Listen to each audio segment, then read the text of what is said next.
Oh man, a bunch of retro albums being coming and coming all the way through. This one is from Oslo and it's by a band name Purple Hill Witch.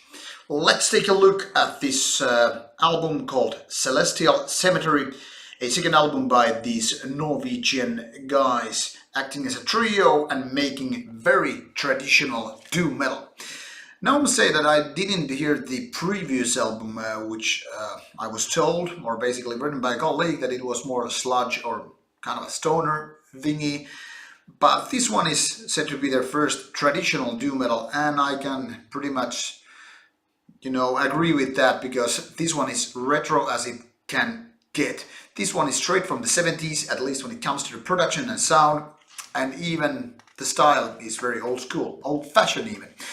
So here is the CD. As you can see, pretty nice looking cover image with kind of a sinister skull of flames and smoke upon a mountain. I don't know if it reminds me of doom metal exactly, but I kind of like it.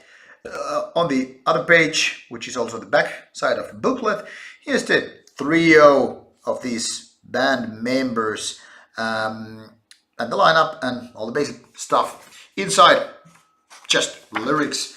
And when it comes to the back cover, there's also my fingerprints. Too bad it's kind of this kind of material. Track listing and plain old school as gets. You remember those all black jewel cases instead of these transparent ones. So this is old school in a sense, and same goes for the CD. As you can see, it's a mirroring effect showing you all this web camera stuff, my wall and gear and stuff. So it's all silver disc stuff. So the music. Purple Hill Witch is a kind of an album which I wasn't listening when I was a kid. It's a kind of an album which were kind of like those who were a few years older than me. I mean, given the release time. So if you think of like 70s Black Sabbath style of era, that is exactly what is going on, Erin. Even the soft sound is kind of a soft, the guitar sound, it's not so shredding in the sense of, brutal and metallic. It's more like soft and kind of like, reminds me of those really furry animals, dogs, cats with long fur basically. So it's more on the kind of a rockish, soft side, which makes you purr rather than bang your fist. And same applies to the music and the vocals, which are kind of like not imitating, but getting somewhere where Ozzy Osbourne was coming from on his early albums with Black Sabbath. So it's kind of underlining the fact that this is where the type of music kind of lets the vocalist do his job, creating these kind of a personality with the way he's singing these songs.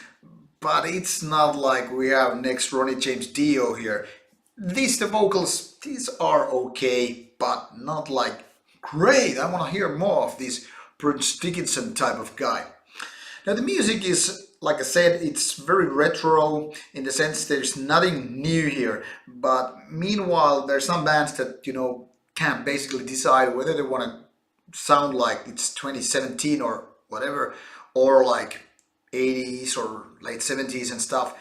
This is one gear up from that setting, because this one is clearly, trying to grasp the feeling how records used to sound back then.